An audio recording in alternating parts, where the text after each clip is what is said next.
Ya, bismillahirrahmanirrahim. Assalamualaikum warahmatullahi wabarakatuh.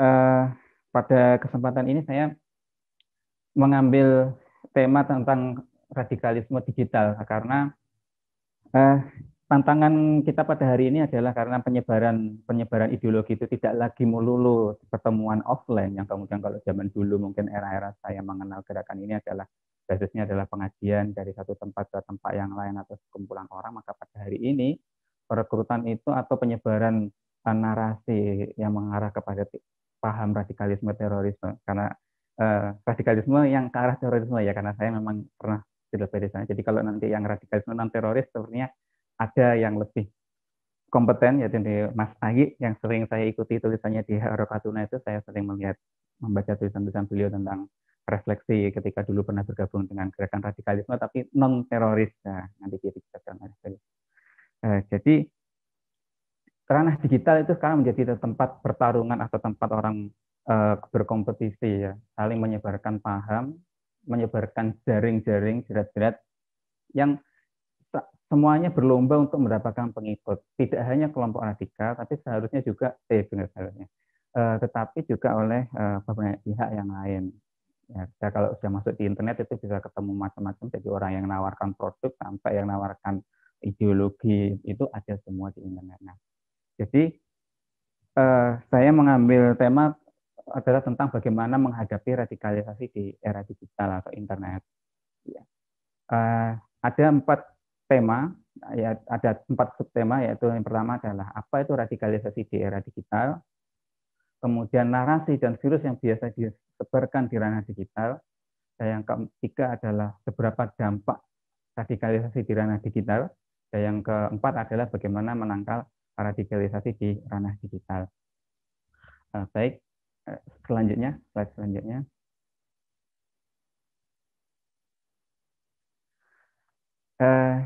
Kita mulai dari tentang apa sih radikalisasi di era digital itu. Jadi ini adalah definisi versi saya, adalah setiap upaya penyebaran paham radikal dalam beragama yang mengarah pada tindakan kekerasan atas nama agama yang dilakukan dengan menggunakan kecanggihan teknologi informasi terkini. Bisa di next itu slide-nya. Nah, ini adalah salah satu contoh pemberitaan bagaimana orang itu dalam pemberitaan ini orang yang bisa jadi melakukan tindakan teror tapi dia mengalami self radikalisme dari internet. Artinya internet itu bisa membuat seseorang itu bisa jadi teroris. Bahkan nanti akan saya paparkan di bagian ketiga tentang bagaimana pola dari nol bisa jadi seorang teroris yang dilakukan dari dilakukan melalui di media online, jadi di internet. Jadi kembali lagi ini adalah definisi versi saya. Jadi radikalisasi di era digital adalah setiap upaya penyebaran paham radikal dalam beragama yang mengarah pada tindakan kekerasan atas nama agama yang dilakukan dengan menggunakan kecanggihan teknologi informasi terkini. Kemudian selanjutnya, next lagi. Ya, jadi ada sebenarnya ada 5 narasi. Ada narasi perekrutan yang biasanya disebarkan di ranah digital yang pelan-pelan. Ada 5 tahapan narasi. Sebenarnya 5, tapi yang satu tidak saya tuliskan karena narasi yang pertama yang sebelum narasi kegelisahan itu adalah narasi perekrutan itu biasanya yang pertama adalah ya sama dengan seperti kelompok pengajian pada umumnya, jadi mengaji tentang masalah fikih, tentang syariat, tentang cara muamalah dan cara ibadah. Ini sama, semua kelompok pergerakan masih akan melakukan yang pertama ini. Semua kelompok pergerakan itu akan menjelaskan dari penanaman soal-soal yang umum-umum dulu tentang ibadah, mungkin tentang tata cara fikih dan seterusnya, atau pengetahuan thaqafah Islam ya, pengetahuan Islam. Nah, tapi narasi itu baru akan mulai tanda-tanda mengarah, indikasi pertama dia mulai mengarah kepada ke arah radikalisme itu supaya ini diwaspadai oleh rekan-rekan mahasiswa. Saya juga mahasiswa tapi sudah tua baru jadi mahasiswa. Jadi narasi pertama itu adalah ketika sudah membahas tentang fikih kemudian thaqafah Islam ya, biasanya itu sudah akan memasukkan tentang narasi ada tentang kegelisahan atau penderitaan yang dialami oleh umat Islam. Nah, dibahaslah tentang kondisi umat Islam yang pada hari ini kalah di mana-mana, yang dimarginalkan, yang terzolimi, yang dibantai di beberapa belahan bumi, dibantai oleh musuh-musuhnya, kemudian kemunduran di mana-mana, itu digencarkan supaya menimbulkan gairah pembelaan terhadap Islam, terhadap agama. Karena kalau sudah dinarasikan kami bahwa umat Islam sudah menderita, bahwa kita harus mulai berjuang, itu biasanya dimulai dengan narasi kegelisahan ini untuk membangkitkan semangat perjuangan itu dari awal, supaya orang itu mau memperjuangkan Islam itu dimulai dengan menerangkan tentang kegelisahan atau penderitaan yang dialami oleh umat Islam. Nah, yang kedua, narasi berikutnya setelah orang itu meyakini mulai ingin berjuang karena setelah menyadari ada penderitaan di alam umat Islam di mana-mana, itu kemudian disampaikanlah bahwa penyebab kegelisahan atau penderitaan umat Islam itu adalah karena ulah musuh-musuh Islam. Nah, sampai di sini kita sudah narasi di sini, ini sudah mulai ada greget. Wah, berarti kita harus melakukan antisipasi atau melakukan perlawanan terhadap apa yang dilakukan oleh musuh. Mulai ingin melakukan sesuatu untuk bisa keluar daripada penderitaan itu. Nah, kalau di narasi yang kedua ini, kalau kemudian menyadari bahwa itu memang ulah musuh-musuh Islam, tapi langkah untuk bangkitnya mengatasi penderitaan Islam itu kalau yang diambil kemudian dengan cara-cara yang tidak kekerasan, dengan cara-cara yang simpatik, misalnya dengan membangun ekonomi umat, membangun pendidikan, maka narasi kedua ini masih belum berbahaya. Nah, akan berbahaya manakala naik lagi bahwa cara untuk keluar daripada penyelesaian dari kegelisahan dan penderitaannya adalah dalam melakukan perlawanan, yaitu narasi ketiga itu perlawanan. Nah, orang kalau sudah masuk termakan oleh narasi bahwa kita harus melakukan perlawanan, itu tinggal sedikit lagi dia akan melakukan narasi yang terakhir, yaitu provokasi untuk melakukan aksi. Karena dia sudah meyakini salah satu-satunya cara adalah melakukan perlawanan. Kalau sudah gitu berarti dia sedikit lagi diajak melakukan aksi, itu sudah sangat mudah. Artinya rekan-rekan mahasiswa sekalian, jika ingin menemui kelompok pergerakan yang mengajak melakukan kajian Islam, entah kelompok apapun itu, jika sampai pada narasi perlawanan itu segera tinggalkan. Kalau masih pada narasi yang kedua, itu kita masih bisa mengambil langkah-langkah mengatasi keluar dari penderitaan itu dengan cara-cara yang tidak kekerasan, tidak dengan cara-cara yang melawan negara yang sudah merupakan kesepakatan bersama ini tidak dilawan, tapi dengan memanfaatkan potensi umat yang ada, jadi meningkatkan potensi umat yang sudah ada, yang sudah dimiliki oleh umat Islam. Jadi kalau sudah ada sebuah kelompok dalam kajiannya itu kemudian mulai ngajak melakukan perlawanan, segera tinggalkan. Itu salah satu langkah. Kemudian yang selanjutnya, berikutnya, nah ini maaf ini kalau kecil banget, tapi mungkin materi ini kan bisa diminta ke moderator atau panitia. Jadi saya akan menjelaskan bahwa radikalisasi online ini kan di seberapa dahsyat sih radikalisasi online itu. Saya katakan semua orang bisa berpotensi untuk menjadi teroris, semua orang itu bisa mengalami radikalisasi online. Setiap orang punya peluang untuk terradikalisasi secara online. Karena ya ada beberapa hal yang banyak menjadi, apalagi kalau orang itu memiliki push faktor dan pull faktor ini, push faktor dan pull faktor yang menyebabkan orang itu kemudian mencari sesuatu, mencari pengetahuan di internet. Ya, jadi titik awal adalah misalnya adalah push faktornya adalah ketika orang itu baru taubat dari dunia hitam atau hijrah. Atau orang itu kemudian sedang dia jenuh dengan pola perjuangan kelompok yang diikutinya, tapi tak sesuai dengan harapan. Jadi dia bosan, terus nyari sesuatu yang baru, ketemu sama misalnya paham ISIS atau yang lainnya. Plus faktor yang berikutnya bisa jadi karena kondisi ekonomi yang sedang down, orangnya kolaps, bangkrut, banyak utang. Itu pun bisa menjadi pemicu orang kemudian mencari pencerahan di internet. Terus ada yang menawarkan solusi pintas ya, solusi pintas misalnya kamu pergi berperang, menyerang ini, nanti kalau mati masuk surga, hutangmu lunas, dan seterusnya. Dan atau juga orang yang frustasi dengan masalah keluarga, broken home, perceraian, korban bullying terus-menerus, karena ada betul seorang teroris yang berangkatnya itu karena sebenarnya dia karena bullying. Seorang teroris di bawah umur, dia itu sering dibully di sekolah. Jadi dia itu jadi ingin melakukan sesuatu yang heboh untuk supaya dapat pengakuan. Terus dia cari-cari artikel, oh yang lagi tren itu ISIS. Terus dia langsung belajar ISIS dari internet. Ternyata gampang. Saya melakukan aksi penusukan ke orang kafir, terus bawa bendera ISIS, terus saya akan jadi orang ISIS dan saya akan terkenal di seluruh dunia. Ada, betul. Tapi orangnya sudah bebas, alhamdulillah. Karena sudah bebas dan sudah NKRI, dia sudah tobat dari pemahamannya. Ya, kebetulan dia waktu itu satu lapas dengan saya dekati. Begitu. Jadi jangan remehkan orang yang dibully, itu bisa bertindak nekat seperti itu. Dia nggak punya pemahaman agama sama sekali. Motivasi awalnya dia berhubungan itu karena itu. Atau faktor yang berikutnya adalah ketika sama ada perempuan itu punya tekanan psikologis, gitu. Jadi ada punya tempat curhatnya dia nyari ke Facebook. Nah, dia kemudian ketemu para orang-orang radikal yang menyebarkan pemahaman di Facebook, dianggapnya itu adalah sesuatu yang benar, sesuatu yang baru dan benar, dia ikut. Pull faktornya adalah teknologi internet yang semakin murah dan mudah dengan kecanggihan algoritma mesin pencarian. Maksud saya gini, kalau misalnya orang itu mengetik kata jihad, itu semua versi jihad, kalau banyakan yang kelompok radikal yang menulis di internet, maka nanti di pencarian Google itu akan lari ke sana. Nah, ini mungkin salah satu kritis kita sebagai orang-orang yang kontra ini harusnya memperbanyak konten yang menjelaskan yang benar. Jadi kalau misalnya orang ngetik tauhid, kalau yang banyak menulis tentang tauhid adalah murid-muridnya Aman Abdurrahman, pemahaman tauhid takfiri, ya nanti ketika orang ketik tauhid di Google yang muncul tauhid versi takfiri, kan bahaya.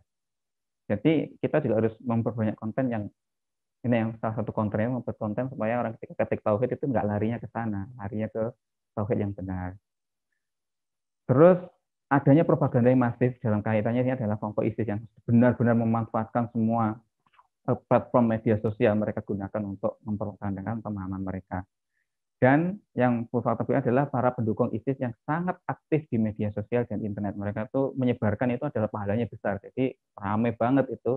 Putus akun satu dia akan bikin lagi 10, putus 10 dia akan bikin 20 dan seterusnya. Karena itu ada bagian bentuk dukungan mereka kepada ISIS. Baik, selanjutnya.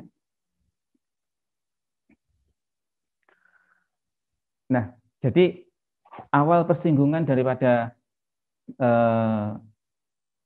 orang yang butuh pencerahan dengan ideologi teroris itu biasanya adalah ketika dia belajar tauhid tadi. Terjadi pada orang yang belajar Islam yang sebelumnya punya masalah ekonomi dan seterusnya yang kita di post faktor pada bagian sebelumnya tadi. Terus dia melakukan observasi dari di internet, mencari tahu bahwa ternyata ketika dia mau belajar Islam itu yang paling pelajari pertama adalah tauhid. Dia mencari tahu tentang tauhid. Nah, ini dilakukan di internet masalahnya. Ketemu beberapa dan diantaranya ada yang baru dikenal dan dianggap itu bagus dan celakanya itu adalah tauhid versi kelompok radikal. Nah, tauhid yang takfiri. Dia semakin penasaran, dipelajari, kemudian di media sosial ketemu postingannya sejenis, dia menjalin kontak dengan orang yang memahami apapun itu yang suka posting seperti yang dia pelajari, jalin kontak, sudah jalin kontak. Nah, itu kemudian oleh orang yang dia akan diarahkan kepada channel khusus untuk membaca artikel-artikel yang lain. Nah, selanjutnya atau persinggungan yang kedua, tidak persinggungan adalah terjadi pada aktivis muda yang tidak sabaran atau jenuh dengan kondisi yang ada. Prosesnya kalau pada orang aktivis muda yang tidak sabar ini adalah dia observasi, kemudian dia tertarik dengan cara yang ditempuh oleh ISIS, membuka diskusi dengan pendukung ISIS, terjadi adu argumen. Celakanya kalau misalnya pendukung ISIS itu menang bukti karena propaganda mereka, lalu dia terpengaruh diarahkanlah ke channel khusus pendukung ISIS. Ini adalah modus awal persinggungan. Dan ini tidak bukan teori, tapi saya benar-benar ketemu dengan orang yang seperti ini. Jadi dia belajar Islam ini, terus dapat itu dia dapat di media sosial, kontak, diarahkan ke channel, sebuah channel itu disitulah doktrinasi yang secara masif itu lebih dan lagi dan akhirnya dia jadi pendukung ISIS sampai dia mau melakukan ikut terlibat perencanaan. Selanjutnya.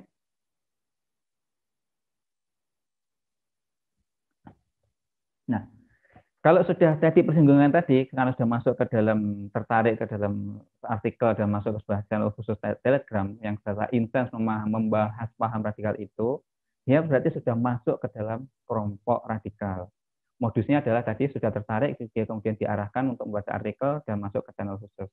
Nah, faktornya, pendorongnya lagi, ketika dia sudah berada di situ, dia akhirnya memiliki penafsiran pribadi berdasarkan artikel-artikel yang didapat di channel Telegram atau blog pendukung ISIS yang pahamnya takfiri itu. Karena penafsiran pribadi itu kemudian yang sangat provokatif dan masif sehingga terjadilah doktrinasi bahwa yang selain mereka itu adalah salah. Ditambah lagi dengan adanya diskusi-diskusi di dalam grup yang semakin mematangkan pemikiran yang super dangkal kalau menurut saya. Karena dia kalau sudah masuk di dalam kelompok itu, dia kemana-mana dia akan berputar-putar saja di situ. Kayak misalnya seperti kalau saya ibaratkan itu dia seperti masuk ke dalam ceruan dan dia akan ketemu orang-orang yang itu aja, ketemu dengan materi yang itu aja, maka dia akan terjadi doktrinasi. Nah, doktrin bahwa yang di luar kelompoknya itu salah karena dia ya cuma taunya di dalam itu kayak kata dalam tempurung. Faktor penariknya atau faktornya adalah ketika dia berada di kelompok itu, di kelompok radikal sudah masuk itu, dia merasa tidak sendiri. Dia ternyata banyak kawan yang seperti itu, seperti dirinya. Kemudian dia merasa signifikan ketika karena masuk di kelompok yang khusus. Kayak orang yang kayak tergabung misalnya seperti klub khusus yang punya fasilitas khusus kalau misalnya masuk ke padang golf, apa anggota klub golf yang nggak boleh masuk. Nah, itu kan jadi merasa signifikan tuh karena dia masuk kelompok khususnya. Masalahnya kelompok khususnya ini teroris gitu kan, jadi bahaya. Nah, yang selanjutnya, apalagi kalau dia kemudian di situ dia merasa nyaman karena diterima. Yang tadi misalnya tadi korban bullying itu di kelompok itu kemudian dia merasa nyaman, diterima, mendapatkan pencerahan dan seterusnya, maka itu akan semakin memperkuat dia ketika masuk dalam kelompok radikal. Nah, sesudah itu kalau sudah begitu dia merasa nyaman, maka dia akan masuk ke tahap berikutnya. Next. Nah, jadi teroris. Tahapan berikutnya dia itu jadi teroris. Ya, kalau sudah nyaman dia akan berpeluang untuk jadi teroris. Nah, proses radikalisasinya untuk menjadi teroris itu pertama dia adalah ditanamkan tentang pemahaman tauhid versi kelompok takfiri, ISIS takfiri itu di mana pembuktian tauhid itu adalah memerangi togut dan berbaiat kepada ISIS. Nah, masalahnya lagi togutnya itu adalah versi mereka yang dicari-cari musuhnya itu yang disebut dengan togut itu dia cari-cari pokoknya orang yang nggak sepemahaman yang nggak dia suka itu bisa jadi togut. Saya sih dikafirkan waktu di penjara itu sama anak-anak ISIS itu. Ya gara-garanya karena saya dekat dengan apa tugas dan seterusnya. Kemudian berikutnya adalah setelah itu ditanamkan bahwa penyebab segala kekacauan dan kerusakan di dunia ini, khususnya di dunia Islam adalah akibat berkuasanya orang-orang kafir dan para tauhid. Dan dilanjutkan lagi dijelaskan tentang bahwa musuh-musuh tauhid itu, musuh-musuh tauhid atau tauhid itu dan kejahatannya terhadap umat Islam adalah misalnya menghalangi penegakan syariat, menghalangi orang mau hijrah ke ISIS, menangkapi mujahidin dan tindak petik yaitu teroris, kemudian kebijakan ekonomi yang merugikan seperti misalnya membiarkan merajalelanya riba dan sebagainya. Selanjutnya juga ditanamkan bahwa cara keluar dari kondisi yang serba tidak ideal itu adalah dengan memerangi para tokoh yang berkuasa. Tadi kembali seperti tadi narasi perlawanan. Ditanamkanlah cara keluar dari kondisi itu adalah dengan memerangi para tokoh yang berkuasa. Minimal mereka tuh berpeluang bisa mati yang mulia, keluar dari masalah itu. Mati dalam karena apa prinsipnya mereka itu ini lebih baik mati dalam memerangi togut daripada hidup susah. Kalau orang yang sudah radikal banget itu bisa jadi sudah punya pemahaman kalau lebih baik mati dalam memerangi togut daripada hidup susah dan terhina di bawah kekuasaan togut dan orang kafir, itu adalah orang yang sudah paling radikal. Dia pasti akan melakukan aksi kalau sudah begitu itu. Nah, tapi masalahnya seringnya mereka ini tidak mati, ketangkap hidup-hidup. Nah, pengennya itu mati dalam melawan. Jadi solusi itu adalah solusi egois kalau saya menyebutnya. Dan berharap ketika mereka melakukan aksi itu umat Islam akan sadar dan mengikuti cara mereka dalam mengubah keadaan. Coba bagi saya itu mimpi, nggak mungkin. Ya dilakukan itu tidak ada simpatiknya sama sekali. Mana ada umat Islam bersimpati dengan cara-cara itu. Nah, kemudian juga ditanamkan juga bahwa memerangi togut adalah bentuk kesempurnaan agama. Jadi jangan heran kalau kemudian kita temui ada orang yang nyerang polisi pakai sabit atau bahkan ada yang cuma pakai ketapel. Itulah karena ini, karena dia sudah pada level ini, dia sudah menganggap memerangi togut itu, dan diterjemahkan itu yang paling mudah diserang adalah polisi, adalah bentuk kesempurnaan beragama. Nah, ini kan bahaya banget. Nah, kalau sudah punya pemahaman ini, berarti dia satu tahapan lagi adalah kaderisasi menjadi pelaku teror. Diajarkan siapa musuh yang boleh diserang, dari yang terkuat, dari presiden, anggota dewan, sampai yang paling lemah adalah polantas yang di pinggir jalan. Diajarkan cara menyerang dengan bom, pisau, menabrakkan mobil, meracuni, melempar batu, dan seterusnya. Dan juga kemudian berdiskusi tentang improvisasi terkait serangan teror yang tepat yang dilakukan di suatu wilayah. Nah, kalau jadi intinya adalah pada proses radikalisasi tadi, kalau orang itu sudah sampai punya keyakinan bahwa memerangi itu adalah bentuk kesempurnaan iman atau tauhid atau beragama, maka dia akan mudah untuk masuk ke menjadi kaderasi pelaku teror ini. Jadi kita ulang lagi dari awal, bahwa orang itu bisa tahapan itu dari nol, bisa jadi teroris sampai menjadi pelaku teror itu bisa. Semua orang yang mengalami masalah dan melalui kerja apa itu hal-hal seperti yang saya sampaikan sebelumnya tadi itu bisa menjadi teroris. Jadi artinya jangan merasa bahwa saya tidak bakal kena paham teroris. Nah, tidak ada jaminan. Bisa jadi orang yang putus cinta itu akan nyari-nyari, pengen putus cinta, pengen bunuh diri, terus nyari cara bunuh diri yang berpahala. Nah, dia membenarkan paham itu mungkin. bukan tidak mungkin, itu mungkin saja. Nah, selanjutnya,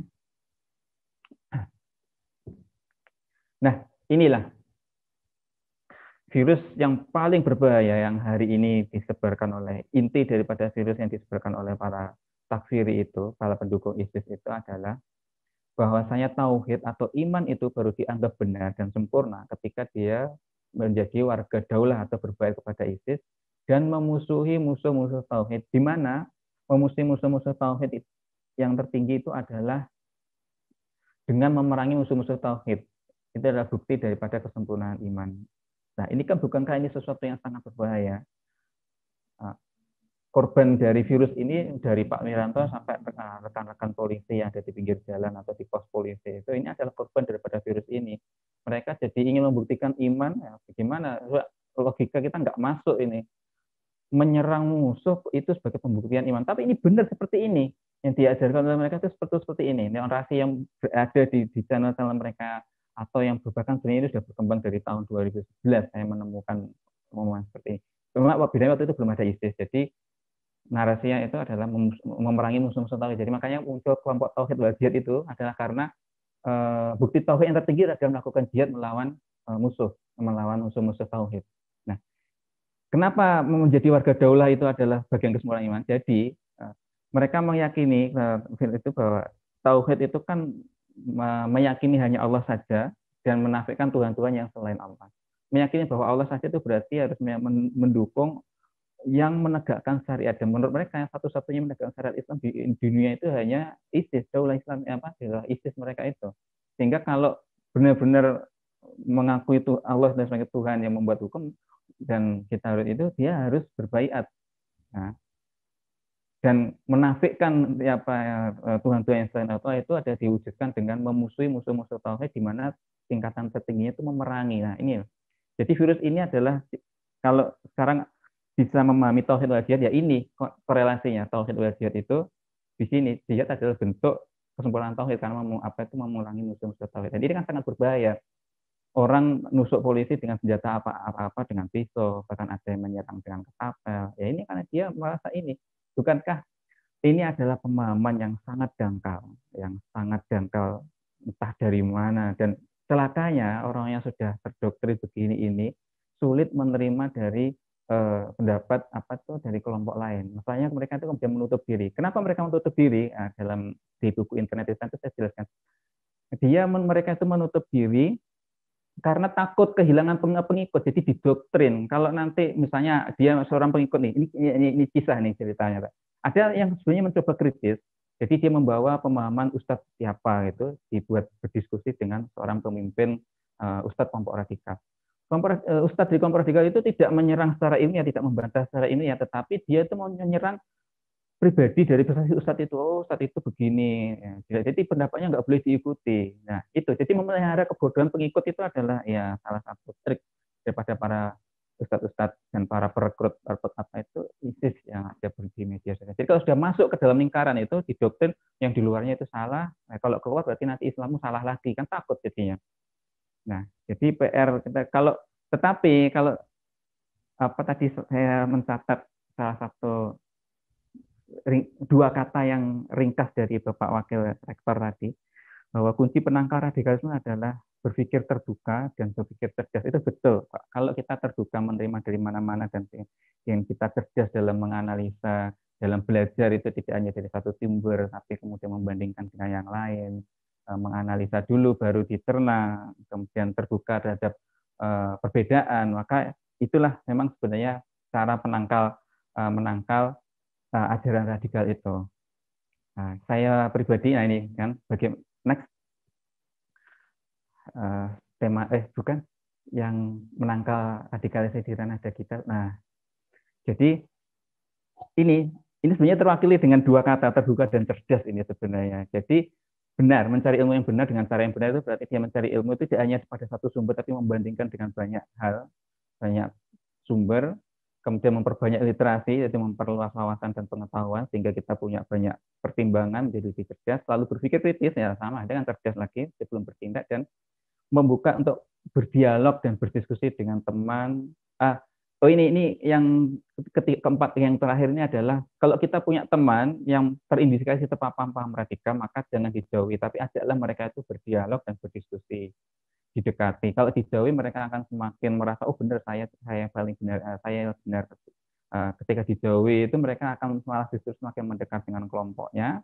Tapi kalau mereka menjauh tapi kita mendekat, suatu saat akan terbuka dialog dan suatu saat dia akan terbuka. Kalau sudah terbuka, kita akan masukkan pemikiran-pemikiran yang lain dan kita berharap dengan begitu dia tidak jadi lanjut jadi orang radikal dan bisa mencegah dia sampai melakukan tindakan yang merugikan umat Islam. Baik, mungkin demikian. Jika ada salah bisa saya sampaikan, apabila ada salah dan kekurangan mohon maaf. Nanti bisa yang belum jelas bisa ditanyakan pada sesi tanya jawab. Demikian, terima kasih. Waktu saya kembalikan kepada moderator.